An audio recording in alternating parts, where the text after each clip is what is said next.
नमस्कार दोस्तों, मैं Rakesh Sharma your mind opener channel से लगातार आपको दिल्ली बार एसोसिएशन के बारे में अपडेट देता हुआ यहाँ के इलेक्शंस के बारे में। और आज इसी कड़ी में मैं आपको मिलवा रहा हूँ एडवोकेट अजय गौड़ जी से।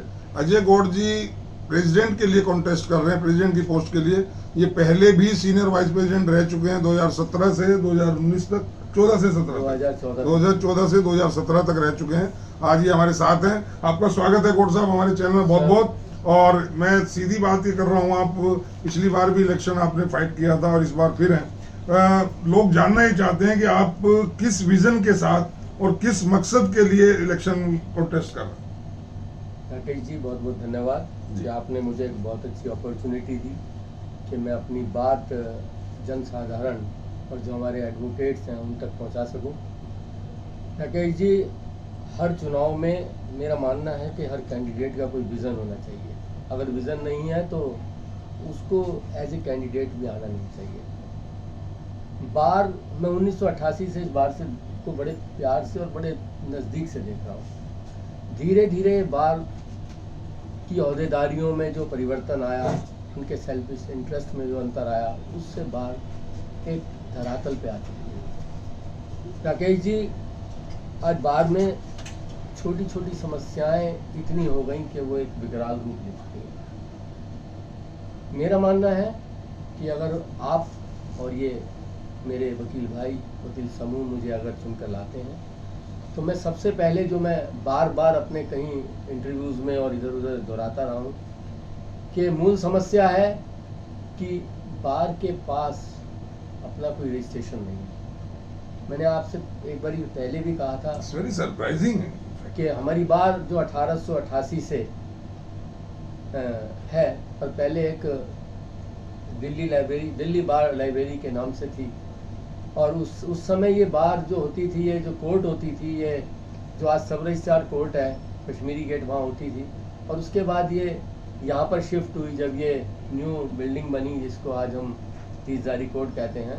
इसका नाम पहले न्यू कोर्ट तीसजारी था जब ये यहाँ पे शिफ्ट हुई। सर, ये तो तय है कि चीज़ें बढ़ रही हैं, एडवोकेट्स भी बढ़ रहे हैं और उसके कारण समस्याएं अपने आप में बढ़ती जाती हैं। पर हम कोई अगर 10 साल का, 5 साल का, 15 साल का कोई विज़न नहीं रखें, कोई प्लान नहीं रखें, तो चीज़ें डी शेप हो जाती हैं। राकेश जी, मैं चाहता हूँ अगर आपने मुझे मौका दिया और मैंने जिस दिन ये चार्ज लिया, तो मैं उस दिन आपको आज प्रण से कह रहा हूँ, विश्वास से कह रहा हूँ। और आप समझिए, अब ये सारा मुल्क नहीं, पूरी दुनिया मुझे इस चैनल पे देख रही है कि मैं 90 दिन के अंदर इस बार को रजिस्टर करवा दूंगा। और वहाँ बैठी हुई उस समय की जनसाधारण जो हमारी संसद होगी, उसके सामने जो और एग्जीक्यूटिव कमेटी होगी, उससे हाँ भरवा दूंगा, क्योंकि रजिस्ट्रेशन तो हर सोसाइटी का होना ही चाहिए। 2014 से 17 में इस बारे में कोई प्रयास डेफिनेटली मैंने उस समय भी कहा था 2-3 बार, लेकिन आपको पता है ये बार मुख्यतः 2 लोगों के कंधों पे ही चलती है, प्रेसिडेंट और सेक्रेटरी। ये 2 उसके आधार हैं। सर, मैं मानता हूँ, बिल्कुल आप ठीक कह रहे हैं। सीनियर वाइस प्रेसिडेंट से लेके और मेंबर एग्जीक्यूटिव का आप पूरे उस कॉन्स्टिट्यूशन में देखें कि क्या रोल है। आपने अगर वो पढ़ा होगा, बड़े पास से आपको लगातार इंटरव्यू ले रहे हैं, तो आप भी समझ सकते हैं कि उनके क्या उसमें रोल है। एक न्यूनतम सा रोल है। तो ऐसे में आप कहाँ तक अपनी बात को रख पाएंगे और 2-4 बार कह के चुप हो जाएंगे कि भाई बार नहीं रजिस्टर करा रहे। अब देखिए, हमारे अकाउंट सीज पड़े रहे पीएनबी में, ये शायद आपको नहीं पता। आज में पावर का डिसेंट्रलाइजेशन नहीं हो रहा है। सर, डेफिनेटली डिसेंट्रलाइजेशन होना चाहिए। मैं बार बार कहता हूँ, आप ये बताइए कि जो हमारे ट्रेजरार हैं, कितने ट्रेजरार अब तक निकल गए जिन्होंने एक कोई चेक साइन किए हो। एक प्रेसिडेंट सेक्रेटरी चेक साइन कर देते हैं और काम हो जाता है। तो जब तक डिसेंट्रलाइजेशन नहीं होगा पावर का, तब तक उसका मिसयूज होगा। आप अगर आते हैं तो ये डिसेंट्रलाइजेशन ऑफ पावर होगा, रजिस्ट्रेशन होगा। सर, डेफिनेटली मैं 90 दिन में बार को रजिस्टर कराऊंगा, कैशलेस ट्रांजैक्शंस दूंगा, चाहे डेबिट होता हो चाहे क्रेडिट होता हो।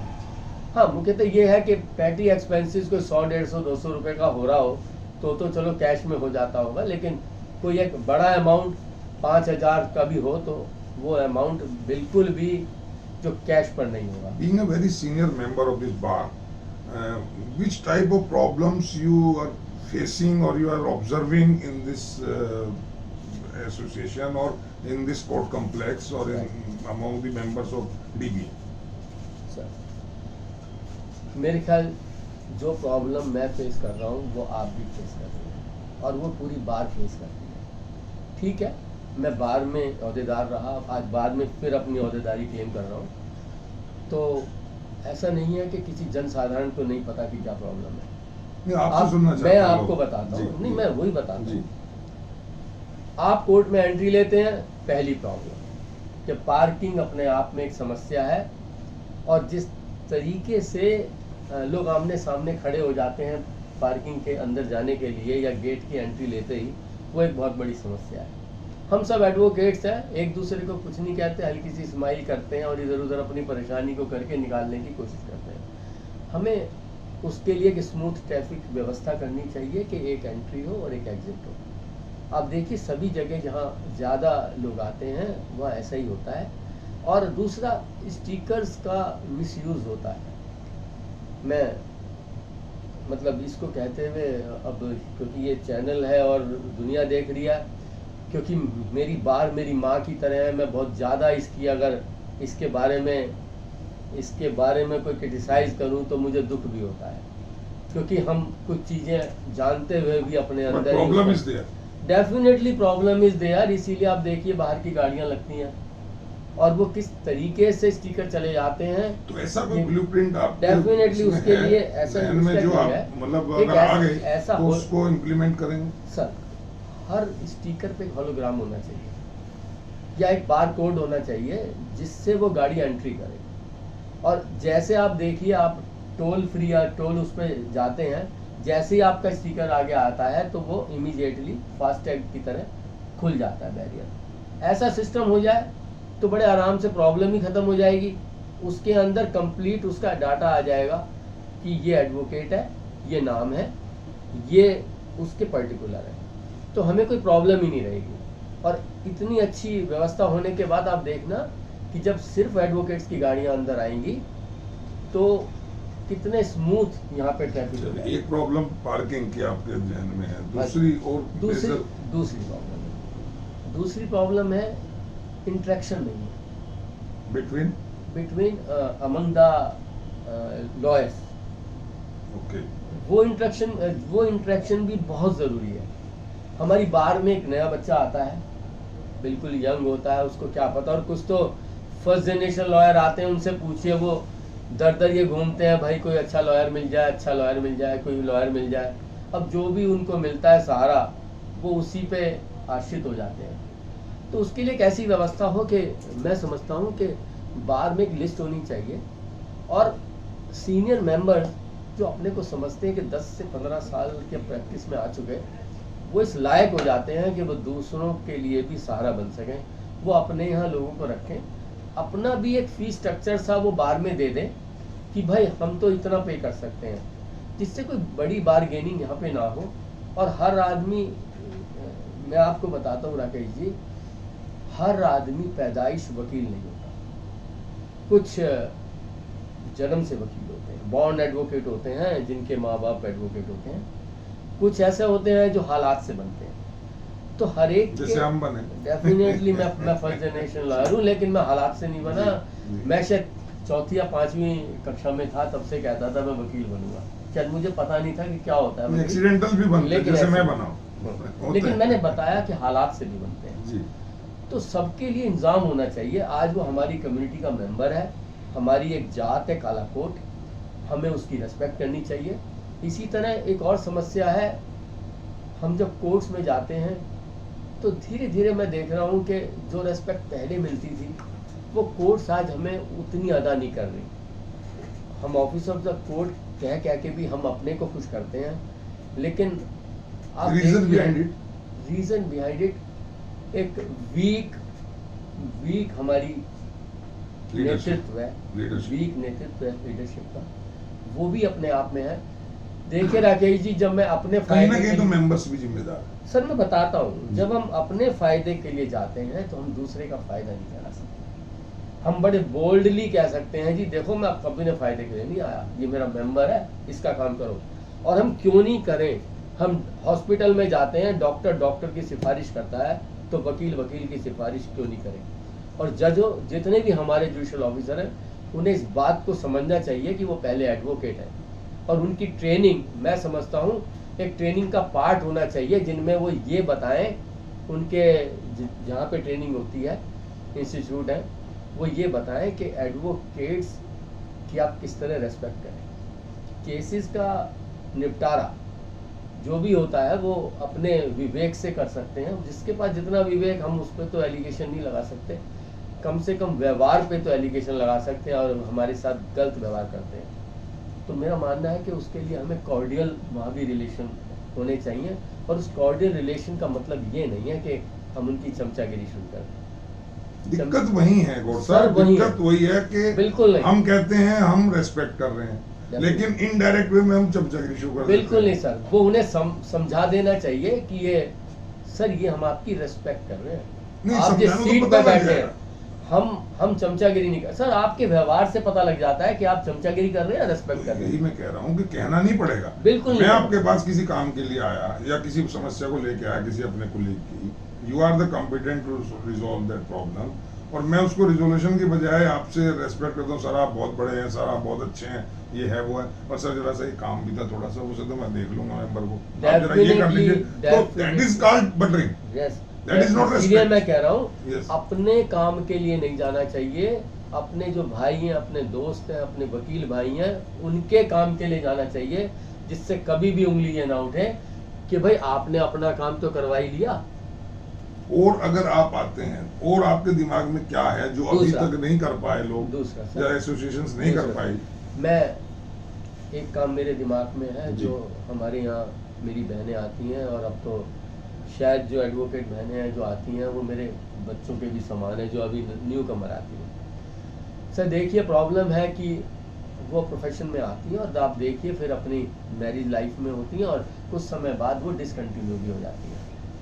रीज़न ये नहीं कि वो प्रैक्टिस करना नहीं चाहती, और बहुत सारी उनको रहती हैं अपनी समस्याएं। उसके लिए मेरा मानना है कि अगर एक सुंदर स्वच्छ क्रच, जो अब तक बहुत सारे नेता मेरे ख्याल पिछले इलेक्शनों में भी ये बोल चुके कि हम देंगे, वो नहीं दे पाते, उस उतना बड़ा मेरे ख्याल से इशू नहीं है सर, क्रच क्रच बनाना। सर कुछ नहीं, इशू नहीं है। क्रच बनाना इतना बड़ा महान सर, काम, नहीं मतलब है। महान से मतलब इतना बहुत टिपिकल काम नहीं सर, है इतनी जिसके लिए आप बताते हैं हर एक कैंडिडेट कह रहा है क्रच होना चाहिए। भाई आज से पहले भी मैं बात हुई। मैं आप आपसे भी रहे वायदा senior सर, vice मैं president। आपसे वायदा करता उस हूं वक्त भी कोई बात नहीं सर, क्रच की। उस समय ये इशू कहीं उस समय नहीं था। मैं आपको बताता हूँ, अभी कुछ समय से आप देखिए 5, 7, 8 साल से हमारे यहाँ लेडीज मेंबर की संख्या लगातार बढ़ रही है। अभी जो अवेयरनेस आई है लॉ के लिए वो बहुत ज्यादा इस लीगल प्रोफेशन के लिए आई है, तो ये ज्यादा है समस्या, हमें उस पर अब काम करना चाहिए। मैंने कहा 5 से 10 साल का विजन मिनिमम होना चाहिए। हमें क्रच बनाना कोई बहुत बड़ा इशू नहीं है, 6 महीने से हम 6 साल तक के बच्चों का क्रच बना सकते हैं, और उसके लिए ऐसा नहीं है कि सिर्फ लेडीज की प्रॉब्लम है। सर क्रच बनने से जो हमारे जेंट्स, जो हमारे यहाँ पे मेल मेंबर हैं, हमारे भाई हैं, वो भी तो पेरेंट में आते हैं ना। यस, उनकी दोनों। मिसेज अगर कहीं जॉब करती मैं है, कह रहा बच्चा हूँ, घर में छोटा मैं है, कह रहा तो हूँ, दिस इज अ प्रॉब्लम। कई बार दोनों ही प्रोफेशन में होते हैं, Yes. तो उनके लिए तो बहुत ही अच्छा है। तो क्रच बनना बहुत बड़ी बात नहीं है, और मैं आपसे वायदा करता हूँ, बिल्कुल 100% वायदा करता हूँ कि अगर आप मुझको लाए चुन के, तो मैं विद इन 30 डेज इस पर काम करना शुरू कर दूंगा, और उस कॉरस्पॉन्डेंस को बाकायदा पब्लिक करना शुरू कर दूंगा कि हम इस पर ये काम कर रहे हैं। सर तीसरा भी मेरा एक बहुत उसमें एक और भी है कि एटमॉस्फेयर, हमारी कोर्ट जो है वो इंस्टीट्यूशन की तरह रही है। एक इंटरेक्शन कम होता जा रहा है, सब अपने अपने में व्यस्त हैं। उससे क्या क्या प्रॉब्लम आ रही है कि एक एटमॉस्फेयर कोर्ट का, कोई बोलता है 5 बजे के बाद ठीक नहीं है, 6 बजे के बाद ठीक नहीं है, कोई 7 बजे के बाद ठीक नहीं है। सर हमें एक ऐसा विश्वास अपने क्लाइंट्स को भी देना चाहिए कि हमारी कोर्ट बहुत अच्छी है, बहुत अच्छा एटमॉस्फेयर है, हम पढ़े लिखे लोग हैं, हम किसी गुंडागर्दी में ये हमारे व्यवहार से दिखना चाहिए ना, हमारे हमें- सिस्टम से दिखना चाहिए। हम अगर उसी ढंग से व्यवहार करेंगे सर, तो अल्टीमेटली हमारा जो एक स्टेटस है, गुडविल है, वो एनहांस करेगा सर। मतलब मेरा ये मानना है कि उसके लिए हमें कोशिश करनी चाहिए। ये जो एक बदलाव आया है, आप जब 88 में आए, 1988 में बाहर में आए, उस वक्त लोगों को कहना नहीं पड़ता था कि मुझे वोट दो, हाथ नहीं जोड़ने पड़ते थे, रिक्वेस्ट नहीं करनी पड़ती थी, कतार में वहाँ बाहर खड़ा नहीं होना पड़ता था, घर घर मतलब चैम्बर टू चैम्बर जाके लोगों के पैर छूना और नमस्कार करना और ये सब नहीं करना पड़ता था। बल्कि मैंने जो सुना है कि मेंबर जाते थे कि सर आप आइए, आप हमारा नेतृत्व संभालिए, you are the competent to और टेक अवर लीडरशिप। तो वो जो माहौल बदला है, इसके पीछे क्या रीजन रहा है? इसका कमर्शलाइजेशन है या नॉन प्रैक्टिशनर जो है वो पॉलिटिक्स में आ गए, इसको पॉलिटिक्स बना दिया यहाँ की लीडरशिप को? क्या हुआ, क्या है ये जो डिग्रेडेशन हुआ है, ये आपकी नजर में क्या है? How it happened? सर, बाहर में जो अपने इलेक्शन होते थे, वो एक फ्रेंडली सी एक तरह से मैच होता था, और एक ही टेबल पे अगर दो प्रधान लड़ रहे हैं तो वो भी आमने सामने एक कुर्सी पे बैठ जाते थे, साथ में कॉफ़ी पीते रहते थे और इलेक्शन चलता रहता, और सब उनको गुड विशेस कह के चले जाते थे, और उनको वोट मांगनी नहीं पड़ती थी। ये तो एक रेस्पेक्ट थी। आज आप देखो, सेक्रेटरी और प्रेसिडेंट के कैंडिडेट जिस हाल पे उतर आए हैं, जिस अनफेयर मीन्स पे उतर आए हैं, तो क्या है कि अपने आप ही उन्होंने अपने को डिग्रेड कर लिया। एक नया बच्चा आता है, इंटर्न की तरह होता है, उस टीम को लेके चलते हैं, उनसे वोट मंगवाते हैं, तो क्या हो रहा है कि हमने अपना स्टेटस उस लेवल पे लिया है। लेकिन उसकी तो रेस लग गई है ना जी सर, उस चीज में, सब आ गया पीछे, थोड़े कम थोड़े ज्यादा। हो सकता है गौड़ साहब ना हो उसमें, नहीं सर, हो सकता है आप ना हो। आप भी क्या करते हो, थक के कहते हो भाई क्या करें, आपके साथ लोग जुड़े हैं। मैं आपको बताता हूँ कि लेकिन इतना दुख होता है, हमने हरिचंद जी का समय देखा, मुझे याद है वो हमारे चैम्बर के आगे से निकलते थे तो एक कोट ऐसे टांगे रखते थे, वो भी बड़ी लेट स्टेज आई, उससे पहले तो वो भी नहीं था सिस्टम। एक कोट टांग के चलते थे और बस ऐसे ऐसे हर एक के आगे हाथ हिला देते थे, चम्मच के आगे थे, और लोग ऐसे करके प्रधान जी कह के बैठ जाते थे रिस्पेक्ट देके। वो समय आ सकता है अब दोबारा? सर, उसके लिए ना मॉरल हमें खुद अपने तय करने पड़ेंगे। लीडरशिप ऐसा नहीं लगता कि उस वक्त बाहर में आइडियल, जो लीडरशिप सर, आइडियल की थी कमी वो है। वेलफेयर के लिए थी? आज कहीं मनी को अर्निंग जिसको आप सोर्स अभी का बार- या बार- बार- कमर्शलाइजेशन हो गया किसी हद तक, सर क्या या इंप्रेशन जा रहा है ऐसा कि सर, लोग इसलिए भी भेड़ चाल 90 सर, कैंडिडेट हैं, सर, लग रहा है कि बाहर में घुस जाओ, पता नहीं हमें क्या मिल जाएगा। सर, इम्प्रेशन तब जाता है जब ऐसा कहीं होता है, तो ऐसा कहीं ना कहीं दिमाग में रहता है, बार बार आप चाहते हैं कि हम ही उस पद पे बने रहें, हम ही एक पद और ले लें। तो मालूम नहीं वो सेवा करने के लिए आते हैं या सेवा पाने के लिए आते हैं अपने, हमें तो नहीं पता इस बात का। क्योंकि आप देखिए, मैं तो जहाँ तक अपनी बात करता हूँ, मैं क्यों क्रिटिसाइज करूँ? आप मुझे लेकर आए, मैं एक बार की ऑल पिन भी अपने कोट पर लगाकर नहीं लाऊंगा, मैं आपसे कहता हूँ। और अगर कोई भी बार में एक कप चाय भी आती है हमारे किसी मेहमान के लिए, तो वो हमारी पॉकेट से जानी चाहिए, अगर हमें ओहदेदारी का शौक है, वो बार के पैसों से नहीं जानी चाहिए। ये बार का पैसा बार में होना चाहिए। जो परिदृश्य आप बता रहे हैं, जो ये हालात, ये हो सकता है, सर पॉसिबिलिटी क्यों है। नहीं हो सकता? अच्छा, जब पहले हो सकता था तो अब जो नहीं हो आदमी सकता? 10 लाख 20 लाख 50 लाख खर्च करके इलेक्शन में सर, कर रहे हैं, सर, तो सर। वो ऐसा तो नहीं कि वो फिर आपकी तरह करेंगे कि मैं चाय भी अपनी पास से पिलाऊं। सर देखिए, आपको 10 लाख खर्चने का शौक है, आपको 1 करोड़ खर्चने का शौक है, वो आपकी इच्छा है, लेकिन आप इसलिए खर्च रहे हैं कि मैं 10 लाख खर्च के अब गौड़ साहब बिल्कुल नहीं खर्च रहे। सर, मैं कार्ड भी मेरे छपे हैं, अब ऐसा तो है नहीं नहीं, कि जो हम और रेस चाय में भी जो सब पीते चल हैं। रहा है, ट्रेंड में जो चल रहा सर है, मैं कोई उतनी खाना बड़ी- पीना घूमना, सर ये सर सब। वो मैं ऐसा कुछ ना तो फिर लोग आपको क्यों पसंद करेंगे? आपको ये लगता है कि सिर्फ खिलाने नहीं, मुझे पिलाने नहीं, से मैं पूछ रहा हूँ। आपने अभी पूछा तो हाँ। इसलिए मैं आपसे ही पूछ रहा हूँ हाँ। कि आपको लगता है भाई कि सभी कर खिलाने रहे हैं तो पिलाने मुझे लगता है कहीं के कुछ बड़े इसका दृश्यों कोई से मतलब मकसद होता होगा। सर मैं आपको अपनी बात कह सकता हूँ और मैं आपसे मैंने अभी भी कहा और मैं इससे ज्यादा नहीं कह सकता। गंगा जली मेरे हाथ में रख दीजिए और मैं आपको आज बोलता हूँ कि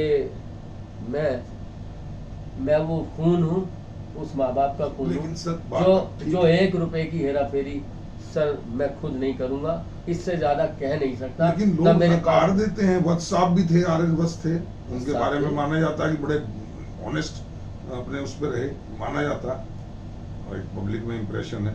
लेकिन पिछली बार उनको लोगों ने नकार दिया।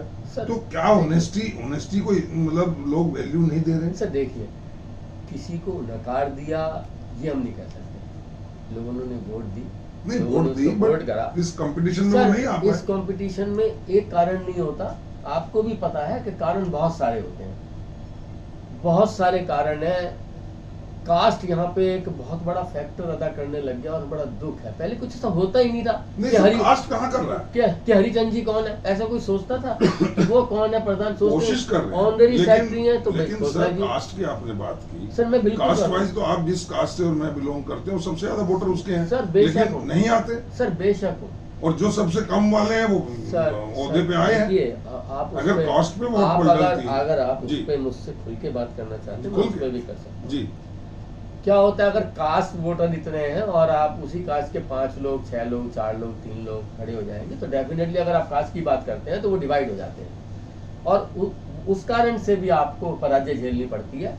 और इसमें ये आपको भी पता है, ऐसा तो है नहीं कि आप अनभिज्ञ हैं, आपको पता ही नहीं कुछ, आप यहाँ पहली बार आए हैं तीसरी में, आपको भी ऐसा पता है क्या? ऐसा नहीं है। लेकिन वो एक बहुत बड़ा फैक्टर है और मैं ये मानता हूँ सर, मैं तो अपनी बात बार बार कह सकता हूँ, इससे ज्यादा कह नहीं सकता। मैं कोई ऐसा हनुमान तो हूँ नहीं जो छाती फाड़ के या सीताराम दिखा सकता हूँ। मैं आपको बड़े स्पष्ट शब्दों में कह के जा रहा हूँ आज, मुझे बार मौका दे, मैं एक बार की ऑल पिन भी कोर्ट ठीक पे है। लगा के नहीं लेकिन लगा। एक बात मैं पूछना चाहूंगा, आपने अभी ये जिक्र किया एक ही कास्ट के या एक ही ग्रुप के Please. 4 आदमी खड़े हो जाते हैं, उससे बड़ा नुकसान होता है।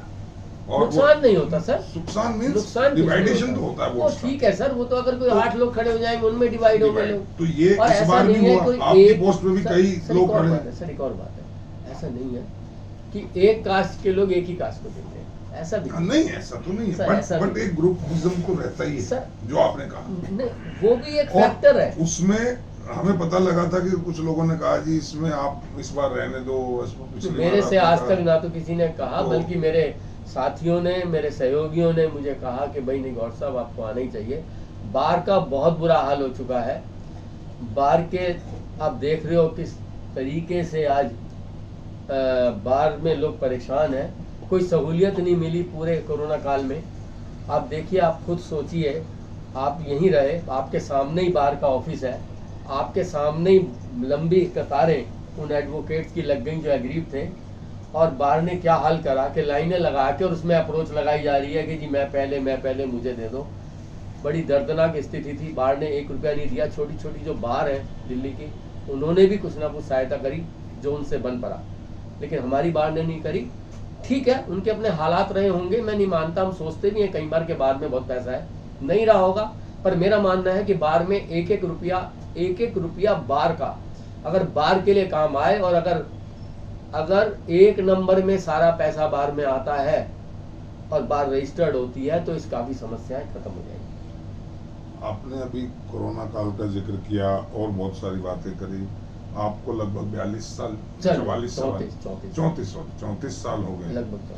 तो 34 साल में आप अपने हिसाब से क्या ऐसे काम मानते हैं जो आपने एडवोकेट वेलफेयर्स के लिए 1-2 काम ऐसे किए जो जिनको याद किया जाए, मेमोरेबल हों और जो मार्केबल हों, जिनकी वजह से लोग ये कहें अरे इन्होंने वो काम किया था तो हमें इनको दोबारा लाना चाहिए? सर मैं आपको बताता हूँ, चलो मैं कोविड काल की बात करता हूँ, पीछे तक जाऊंगा तो बहुत सारी बात है। नहीं, कोई 1-2 और मैं वो भी बताऊंगा।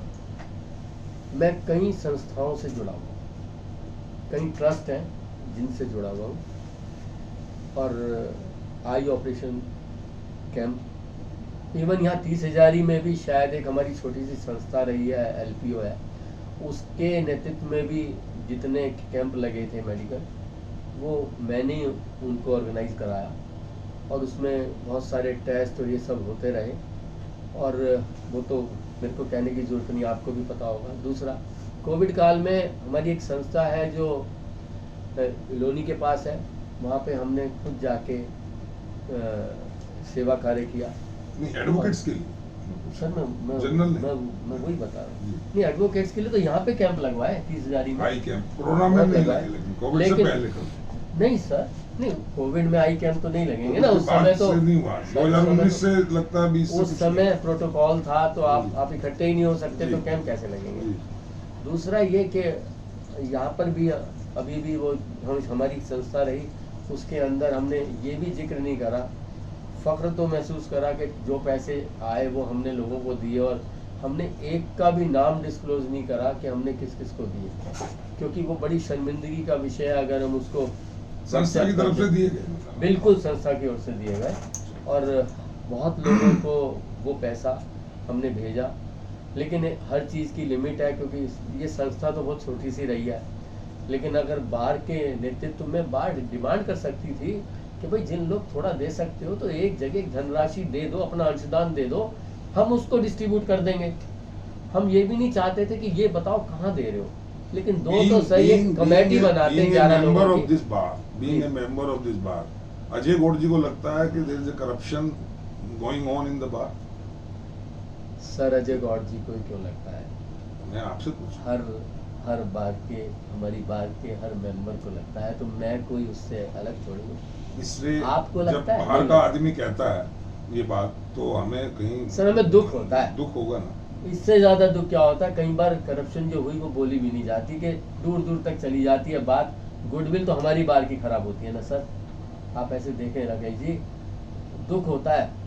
अगर देश का प्राइम मिनिस्टर, मान लो अगर कभी कुछ ऐसे हुआ और हम उसको दुनिया में फैला दें, तो हमारे देश की तो बेइज्जती और किसकी है।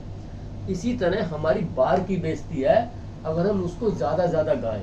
हमें कोशिश करनी चाहिए उसको रोके, ना कि गाएं। इस बार की डिग्निटी पहले वाली हो या उससे और अच्छी हो या उस जैसी तो हो ही जाए, इसके लिए कोई एक दो काम आपके ब्लूप्रिंट है आपके पास कि मैं अगर आया तो मैं ये करूंगा जिससे वो डिग्निटी मेंटेन रहे, वो आ जाए वापस। सर मैंने ग्लोरी जो है सर मैंने शुरुआत ही वहीं से करी जी, कि मैं 90 दिन में बार को रजिस्टर करा दूंगा। एक दूसरा, मैं क्रच की सुविधा उपलब्ध कराने के लिए 30 दिन में काम करूंगा। Parking facility 3, parking 30।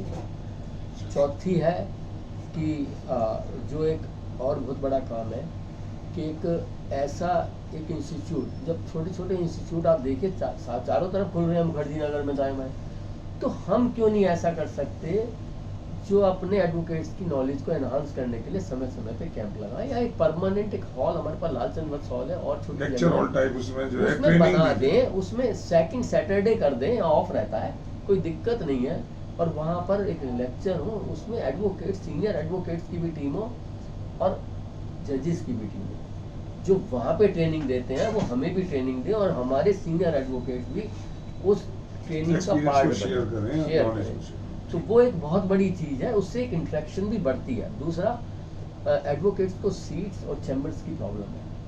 मैं आपसे कहता हूँ कि सीट्स और चैम्बर्स की प्रॉब्लम उस समय भी ख़त्म हो जाती है जब हमारे पास चैम्बर हो जाता है, तो हम सीट पे थोड़ा ये सोचे कि कोई नया बच्चा आया उसको भी राइट है। हम भी तो ऐसे ही गए थे सीट पे, तो धीरे धीरे। लेकिन आज ऐसा है कि लोगों के पास चैम्बर भी हैं, कुछ के पास ऐसा भी है, मैं देखता हूँ, और इवन चैम्बर भी यहाँ भी हैं, वहाँ भी हैं, वो सीटें नहीं, ऐसा नहीं है, एक चैम्बर एक ही के नाम पे मिलता है। अच्छा, एक सवाल मैं आपसे करता हूँ, क्या आपका दिमाग में कभी ये बात आई कि उधर वेस्टर्न विंग में और दूसरे ब्लॉक्स में मल्टी स्टोरी चैम्बर्स बन रहे हैं, और एक सिविल साइड हमारा जहाँ हम बैठे हैं इस वक्त, यहाँ फर्स्ट फ्लोर भी अलाउ नहीं है, बहुत दिन से अलाउ नहीं। यहाँ मैंने देखा है 1-2-4 चैम्बर्स में फर्स्ट फ्लोर बना हुआ है। नहीं, वो अपर फ्लोर थोड़ा सा कर नहीं, बट वो अलाउ नहीं है, अलाउ नहीं है, या लोग अपने आप में नहीं कुछ हमने सुना कि हाई कोर्ट की कोई रिस्ट्रिक्शन है कि भाई ऐसा नहीं। सर ऐसा नहीं है कि ये क्या बनने चाहिए। लुटियन जोन ये है सिविल साइड, और वो लुटियन जोन नहीं है, ऐसा तो नहीं है। नहीं तो पर यहाँ तो नहीं बन रहे हैं, सर मैं क्या कह रहा हूँ, नहीं है, एक भी सेकंड फ्लोर तो मैं क्या कह रहा हूँ, हम अपने मन पे भी तो काबू करते हैं। अगर हम अपने मन पे काबू नहीं करेंगे तो नहीं, आज रिक्वायरमेंट्स तो हैं। आज से 40 साल 30 साल 35 साल पहले जिसने एक चैम्बर सिविल में लिया, आज उसके बच्चे हैं, 2-2 3-3 बच्चे हैं, वो भी एडवोकेट हो गए हैं, उनकी और फैमिली बढ़ गई है, तो उनको लगता है कि चैम्बर में एनहांसमेंट होना चाहिए। चैम्बर की जगह है नहीं, तो इसीलिए वो मल्टी स्टोरी में जाता है मामला। बट यहाँ नहीं है, उसके लिए कुछ है कोई प्लानिंग? नहीं, उसके लिए क्या है कि देखो वो एक बहुत बड़ा प्लान है। कोई भी आदमी 2 साल में ये सोचे कि मैं आसमान से अलाउ ही कराना ना, अलाउ ही कराना, बना लो जिसको बनाना। नहीं, वो तो है ही। अगर आप उसको अलाउ करते हैं, सेकंड फ्लोर भी आप अलाउ कर रहे हैं, फर्स्ट फ्लोर का भी आप वो दे रहे हैं अगर ट्रांसफर चार्जेस लेके, तो यहाँ भी हो सकता है। यहाँ क्यों नहीं हो सकता? हम सब एक ही तो है। कोई वहाँ ले लेता है चैम्बर, कोई वहाँ ले लेता है। क्या जब आप थे सीनियर वाइस नहीं, ऐसा कुछ नहीं था उस समय, नहीं था। एवरीबॉडी वांट्स कि भाई मेरा चैम्बर में, तो मैं आपको क्या कह रहा हूँ, हम देखते हैं उधर वेस्टर्न भाई कोई सेक्रेटरी के पास गया हो बात करने या प्रेसिडेंट के पास, मुझे तो नहीं पता, लेकिन ये और एक और ट्रांसफर फीस जो है वो बिल्कुल नॉमिनल यूनिफॉर्म होनी चाहिए सर, यूनिफॉर्म। मैं नहीं कहता कि नॉमिनल नहीं, पता लगता कि 1 रुपया नॉमिनल है, 100 रुपए नॉमिनल है। हर एक की जेब अपने हिसाब से होती है। किसी को 1 रुपए की चीज महंगी लगती है, किसी को 100 रुपए भी नहीं लगते। तो मेरा कहना है कि अगर चैम्बर की फीस कोई आज ट्रांसफर फीस 50,000 ले रहा है, 1 लाख ले रहा है, नहीं होनी चाहिए। कहीं 20,000 पे कहीं एक जगह सहमति बननी चाहिए, और उसके लिए यूनिफॉर्मिटी होनी चाहिए। सबसे हाँ, कोई भाई भतीजावाद या दोस्ताना व्यवहार नहीं होना चाहिए, एक लेनी चाहिए। दूसरा, लेडीज को ट्रांसफर फीस उनकी माफ होनी चाहिए, चाहे वो सीट हो या चैम्बर हो। तो आप वोट लेने के लिए बिल्कुल नहीं लुभारा। बहुत बड़ा रीजन है। मैं आपको बता रहा हूँ, मैं बताता हूँ सर, कोई डिस्क्रिमिनेशन नहीं है। क्या लेडीज कम मैं आपको क्या कह रहा हूँ, मैं आपको कैसे कह रहा हूँ कि डिस्क्रिमिनेशन है कैसे, आप बताओ डिस्क्रिमिनेशन कैसे। मैं ये बताऊंगा फ्री होना चाहिए, जेंट्स को नहीं होना चाहिए। सर क्यों, मैं आपको बताइए। इसलिए मुख्यतः हमारे यहाँ लेडीज इस बार में अभी भी कम आती है। होता क्या है, कुछ दिन आई नहीं आई, ट्रांसफर उन्होंने सीट ले ली तो ये हो जाएगा भाई इसके तो 50,000 दे दो। सब कहते छोड़ो मेरे पास तो कोई बात नहीं, घर से ही ऑपरेट कर लूंगी। तो वो एंकरेज ही नहीं हो पाती। उसके बाद में जब उसको लगेगा एक सहूलियत तो मिली, कितने लेडीज के नाम चैम्बर है सर, आप देखिए धीरे धीरे बढ़ रहे हैं, कोई बहुत ज्यादा स्पीड नहीं आ रही। लेकिन उसके लिए उनको फ्री कर देना, तो ये तो मुझे ऐसा लगता है नहीं सर, वो सोच रहे हैं आप लेडीज की वोट लेने के लिए बिल्कुल नहीं सर, मेरे लिए दोनों एक से है। चलिए, तो आपसे बहुत बातें हुई और मुझे लगता है कि कैंपेनिंग के टाइम में इतना आपका समय ले लेना मेरे लिए बहुत थोड़ा सा अच्छा नहीं है। इस समय तो मैंने आपका लिया सर। और तो सुना दोस्तों आपने, और मैं एक आपको और मौका दे रहा है चैनल, शुभकामनाओं के साथ आपकी सफलता की शुभकामनाएं करता है। वोटर्स आपको सुन रहे हैं बहुत देर से, अब आप और वोटर आमने सामने हैं, आप जो कहना चाहें, अपनी अपील करना चाहें कर सकते हैं। तो मेरे भाई और बहनों, मैं आपसे बस एक ही रिक्वेस्ट करता हूँ कि आप मुझे एक बार मौका दें। मैं आपको दिल से कहता हूँ, मन से कहता हूँ, हृदय से कहता हूँ, मस्तिष्क से कहता हूँ कि मैं आपको 2 साल का ये जो टेन्योर होगा वो 2 साल में ख़त्म होगा। पहले दिन कह दूंगा कि अगले इलेक्शन ठीक 2 साल के बाद है। आपको हाई कोर्ट जाके अपनी गर्दन कटवानी नहीं पड़ेगी बार बार। मैं आपसे कह रहा हूँ, आप मुझे एक मौका दें, मैं स्वच्छ नेतृत्व दूंगा, ईमानदारी के साथ रहूँगा। धन्यवाद। सुना दोस्तों आपने, ये थे अजय गौड़ जी, प्रेसिडेंट के कैंडिडेट। बहुत तफसील से हमने बातें की, इन्होंने आपसे अपील भी की, और अब आप पर है फैसला, आपने इनकी बात को कितने ध्यान से सुना है और आपको इनकी बातों में कितनी सच्चाई लगती है, कितना लुभावनी बातें की हैं, कितनी सच्ची बातें की हैं। You have to decide.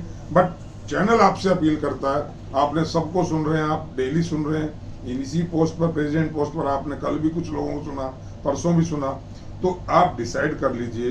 Appeal हम ये कर रहे हैं, मैं भी कर रहा हूँ, जो मैं भी चाहता हूँ और आप भी चाहते हैं, आई नो, कि एक अच्छा नेतृत्व आए, लीडरशिप अच्छी आए, इस बार की डिग्निटी मेंटेन हो, जो हमारी पुरानी ग्लोरी है उस ग्लोरी को हम और उस पे पहुंचाएं, मुकाम पे और ऊंचे मुकाम पे पहुंचाएं। एक ऐसा प्रयास मैं भी कर रहा हूं, छोटा सा ये प्रयास आपकी बातचीत करवा करके, आप भी करिए अपने लेवल पे।